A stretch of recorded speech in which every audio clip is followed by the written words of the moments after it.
Welcome to the latest episode of Quest for Toys. Today is November 15th, 2021. I'm going to share my deep dive into a new company I'm pretty excited about. But first, I would like to talk about the Amazon as an investment. Why? Because it is a very interesting investment. If a person purchased $100 of Amazon stocks when it first went to public market, i.e. IPO, then the $100 would become $225,000 today. So that's a massive amount of investment return. So as an investor, is it fair to say that if you buy the right business, then the valuation doesn't really matter? Can you pay too much for a great company? So we can take a look at a data point. If a person buy at the beginning of year 2000, then that's the Y2K bubble before it burst. And if the person holds his Amazon stock to today, then the annualized return is still 17%. That's still very impressive return. So one can draw a conclusion that valuation doesn't matter. It's more important to focus on a right company with a good business. However, if we look at this chart carefully, this chart is plotted from 1997 to 2001, and the vertical axis is how the $100 investment will fare with the years go by. And that's plotted in log normal scale. Otherwise, the early days would not become visible because it'll be dominated by the later price. So one can see that if one buys Amazon stock at the Y2K bubble high, then it will suffer a significant investment return. And the person's investment in Amazon will not return to its original investment until about 10 years later. So since I cannot hold that long, so valuation does matter to me. I don't want to really suffer through that long period of paper loss. Another interesting point to look at is if a person purchase Amazon stock after the dot-com bubble around the year 2004 and 2005, then basically the stock spent about 3-4 years went sideways, and it didn't really do that well. So to me, it's important to focus on buying a good business with a reasonable price, so that I do not suffer that long duration of underperformance. Now I'm ready to do my deep dive in the new company, Mercado Libre. Mercado Libre is a leading e-commerce provider in Latin America, which has a population about 650 million. And that's about twice as the population of the United States. So the unique users on Mercado Libre e-commerce platform is about 79 million, and it has about 20% of e-commerce market share according to Morningstar.com. So in a way, it's similar as Amazon in its early days for Latin America. So if we look at the country revenue contributions, more than half of the revenue comes from Brazil in 2020. And Argentina contributed about a quarter of the revenue, and Mexico about 15%. And then the rest of the Latin American countries contributed about 6%. So Mercado Libre has this e-commerce platform, has a marketplace for first-party and third-party goods, and as well as advertisements, just like Amazon.com. It also has a digital storefront for vendors to set up their own digital stores. And it also has envious logistics to support the e-commerce as well as classified. The e-commerce segment revenue was about 60% of the total revenue in 2021. It has a loyalty program called Level 6 that is kind of equivalent with Amazon Prime, with Disney Plus streaming service included. Mercado Libre also has a fintech business, so that's where it differs from Amazon.com. The fintech business includes payments on and off the e-commerce platform, and the credit solution and the money market fund, and that contributes about 40% of the revenue. What's interesting is its payment volume, about 2/3 came from off e-commerce platform. That's in the kind of physical merchant goods and stores. It has a unique fintech user about 35 million, and if we look at the percentage, and that's less than half of the total unique Mercado Libre active users.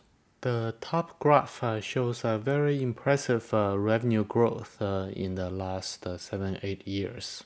Gray bars are the e-commerce revenue, and the orange bars are the fintech revenue. So we can see that both segments grew very rapidly in the last several years. Actually, from 2017 to 2020, its revenue CAGR was about 43%. I also plotted the gross margin in the same graph. We see that the gross margin declined from 70% in 2014 to about 40% in 2020 and 2021. Usually, for a mature business, that would be a cause for concern. But for Mercado Libre, it's actually okay because the gross margin compression was mostly due to investment in Envios. That's the logistical network. So as a result, even in the last 5 quarters, its managed network penetration increased from 64% in Q3 2020 to 86% 1 year later. So Mercado Libre has been building its underground fulfillment warehouse and delivery capabilities, and that takes money. So it's basically taking the Amazon playbook with the fast delivery and more first-party products. It'll make its platform provide fast and low-price items, and that'll drive the gross merchant volume and advertisement revenue, and attract more buyers, and as well as more third-party sellers. So that's the network effect. So with the stronger network effect, then it'll build a wide moat and protect its future profit margin. In many ways, one can argue its fintech growth has been even more impressive. So the top graph shows its total payment volume grew by about 60% in the last 5 quarters. It's also providing loans and credits to the sellers and the buyers. For example, allow sellers to borrow and build inventory, and for buyers to have installment payments. So that credit portfolio has been really exploded from about $300 million in Q3 2020 to over $1 billion in Q3 2021.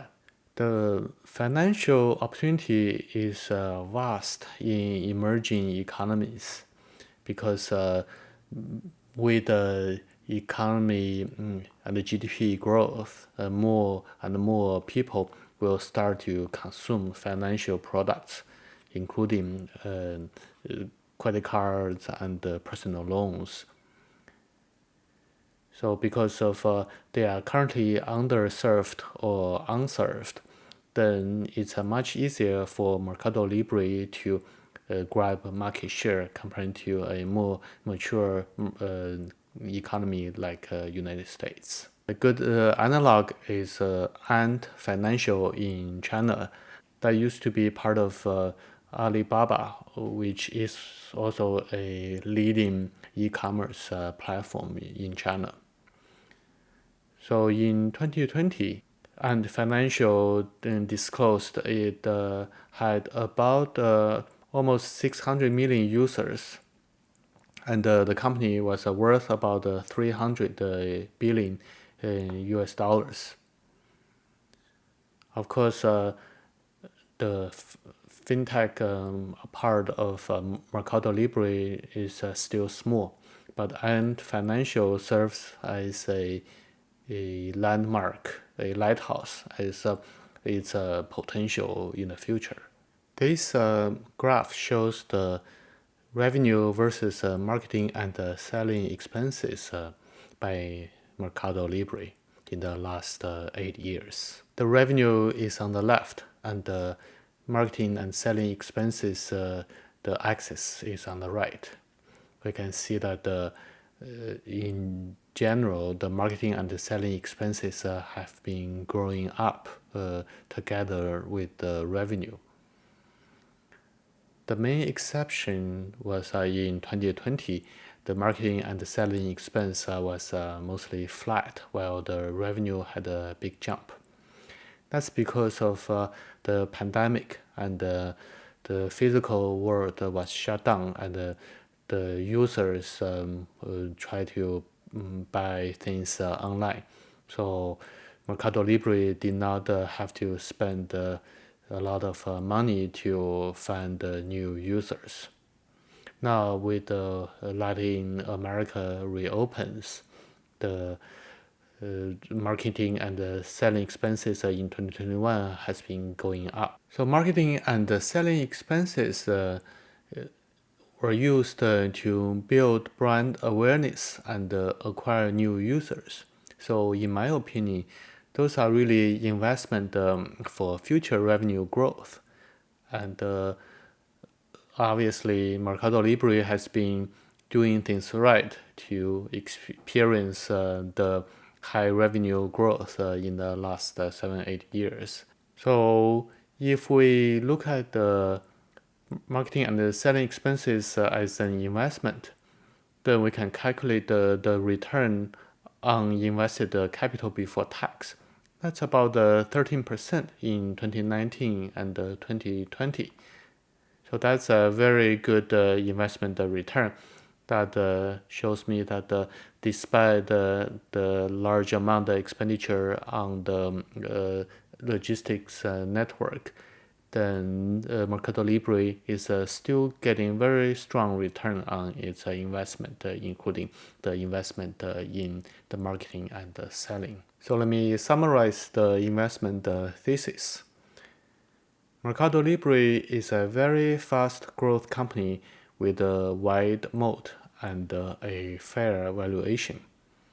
At the current price, it's about 32 times of sales versus 14 for Amazon.com before the pandemic. So this company is really like a combination of Amazon.com and PayPal without the Amazon Web Services. And the duration to parity is about 10 years with 43% CAGR.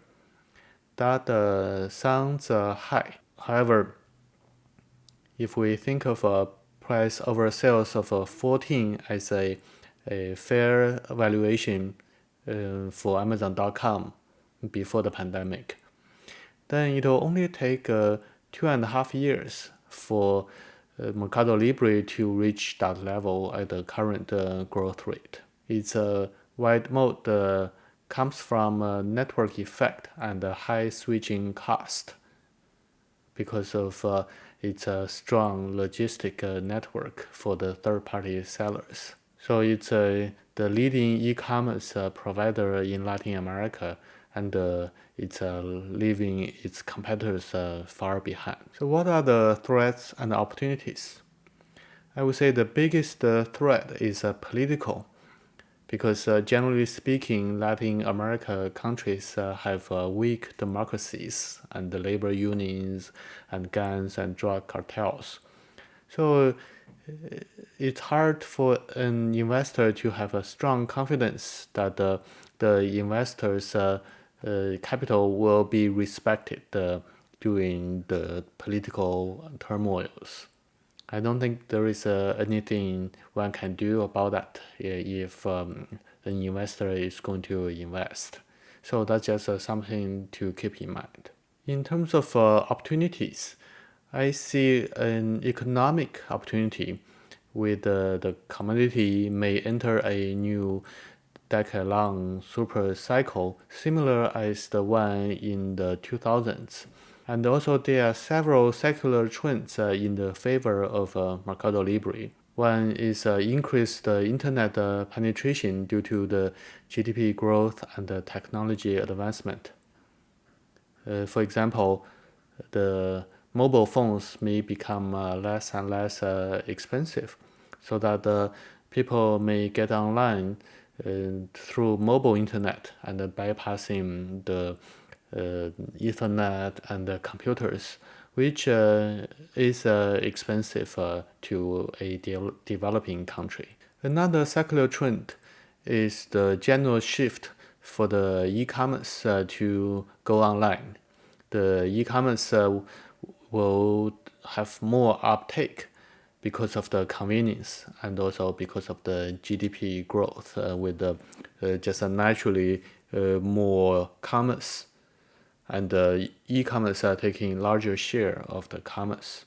The third secular trend is the adoption of digital payments and financial products like in China. As I mentioned earlier, currently in Latin America, many citizens are unbanked or underbanked, and many of them do not have checking accounts and accounts with banks. Then the technology with digital payments and mobile phone, digital wallets, then those people will become potential customers of a Mercado Libre fintech arm.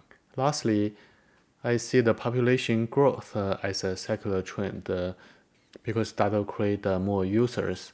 And if we assume the GDP per capita will slowly increase, then the population growth will make the overall GDP growth faster than the GDP per capita growth. And we can see that the population growth in Latin America and the Caribbean has been on an upward trajectory. So that will be a tailwind for the e-commerce and by extension to Mercado Libre. Lastly, there are ample investment opportunities ahead. For example, logistics and the new country entries, given right now the big three are the Brazil, Argentina, and Mexico. And there are many other countries in Latin America. So there are ample investment opportunities in those countries. As I mentioned several times already, I see the fintech as a great investment opportunities. And entertainment or something similar as the AWS, those are all potential investment opportunities. May not happen anytime soon, but there are a lot of opportunities once the countries and citizens become more wealthy, then they will have additional needs. And Mercado Libre has a lot of users on its platform, and it can easily roll out new products and will have a wide audience. So the growth runway is very long. So in that context, it will only take 2.5 years for its price to sales to reach 14. That's Amazon in 2019, and that's a very mature and big company. So I believe Mercado Libre has strong growth ahead, and I want to own part of that great business at a fair valuation. So that's all for this episode. Until next time, happy investing.